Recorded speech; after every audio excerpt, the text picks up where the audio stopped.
Hello everybody, and in this video, I'm going to show you an unkillable build in Pilgrammed. When I started making this build, I thought it wasn't going to be good, but it's actually insane. Against the right opponents, you literally cannot die. I've probably taken about 50 hits from these 3 enemies, and I'm still at no danger of dying. The crazy part about this build isn't just the damage resistance, it's that it has insane healing and damage potential as well. With the Blood Chalice, I can just heal all the damage I took in the last 20 seconds just like that. Here's the kicker though.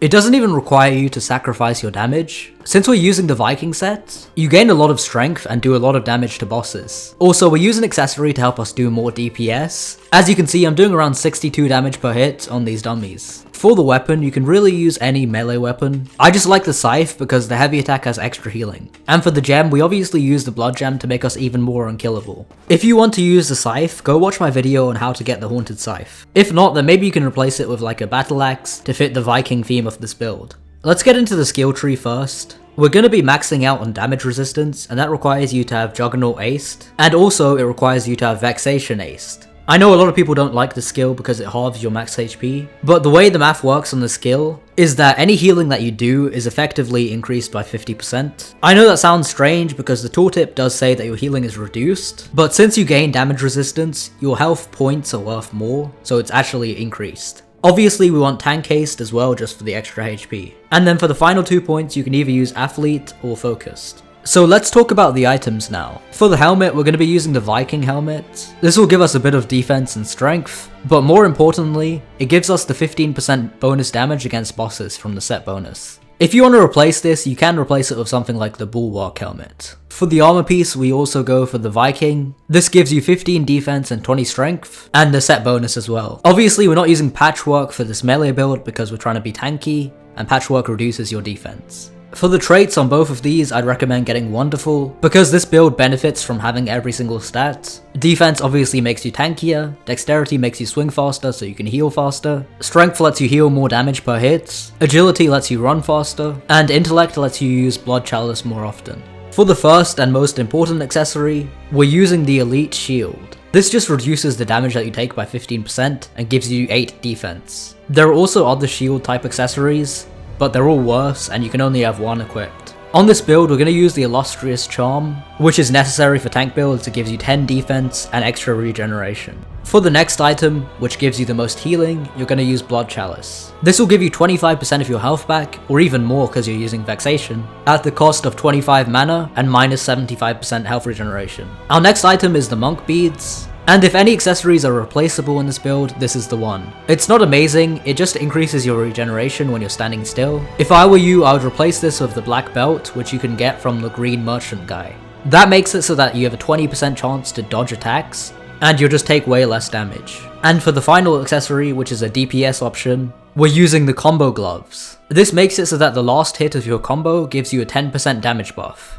This stacks 5 times, meaning you can do 50% more damage. And it's really good on this build because normally you can just spam M1 and you don't have to worry about taking damage. Once you put all these accessories together, you get a build which does a lot of damage, is really tanky, and can heal really fast. Let's show you how to get all these items. So for the Viking set, you're going to want to head to Cloud City and jump off this ledge right here. Glide all the way down to that massive box, which is a labyrinth. If you guys have seen my Speed Demon build video, you might want to equip that because it's going to be the easiest way to get through the labyrinth. Make sure that you go to the bottom of the labyrinth and not over it, otherwise you will not be able to get the Viking set. Zoom out and follow me, or just try and find your way to the end of the labyrinth. There'll be enemies that try and kill you, and these little laser beam thingies that shoot you, but if you're using the Speed Demon build, they will not be able to kill you because you can just go really fast. At the end of this labyrinth, there'll be a corner here where there should be a chest. I'm not seeing anything because I already got it, but you'll be able to get it here. For the next 2 items, you want to teleport to the savannah and go up this ladder where you'll see this NPC who will give you a quest. Once you complete his entire quest line, you'll get the Elite Shield. This isn't an easy quest, so if you want to see a video on how to do it, then go watch the one we posted on our channel on how to kill the skeleton boss. Completing this quest line will give you the Elite Shield. Also in the savannah, you'll see some copper ant NPCs. One of their drops is actually the Combo Gloves, so keep on farming them until you get it. This is the most important DPS accessory, so don't skip out on this. For the Blood Chalice, you want to teleport to the volcano and head over to the cultist NPC. To get the Chalice, you have to have beaten the secret boss called N, which requires you to do an entire quest line, which I've already covered in this channel. I'll show you where to start it and also where you can buy the Blood Chalice, but if you need more help with this quest, then I advise you go watch the video on our channel.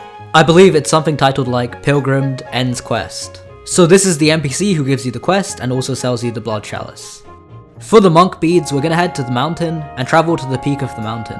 This is where you'll find the Rock Kwon-do teacher. You do need to have completed his quest, which you can do by talking to him at the start of the mountain in the forest. Once you've done it, he'll give you some shop options, and one of the items that you can buy is the monk beads. Luckily, it just requires a bit of gold, so it's not too hard to get.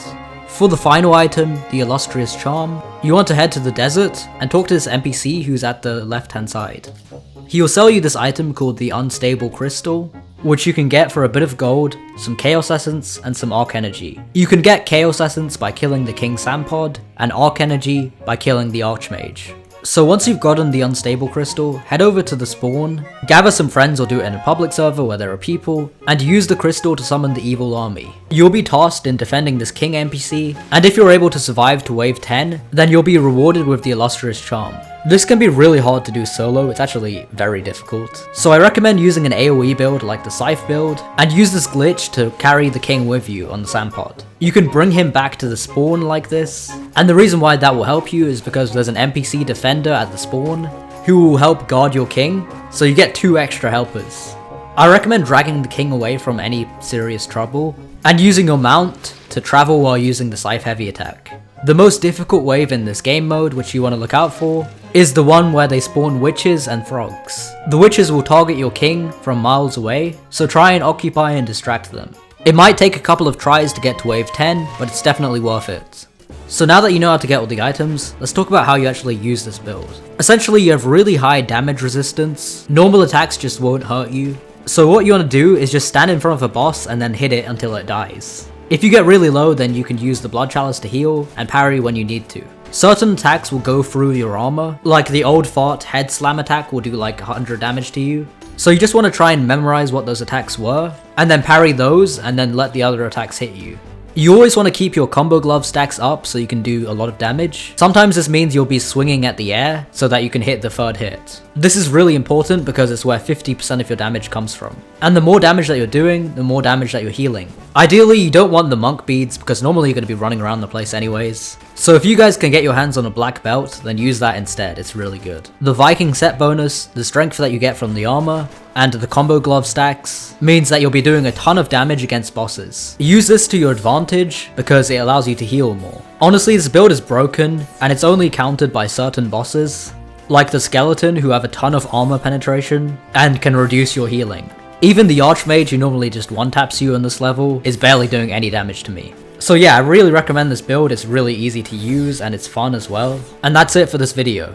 If you guys didn't see, I also dropped a Ko-Fi page in the description. If you want to support us by becoming a channel member, or if you want to request a video idea, then that is the place to do it at. Either way, I appreciate each and every one of you who watches this channel. Stay blessed.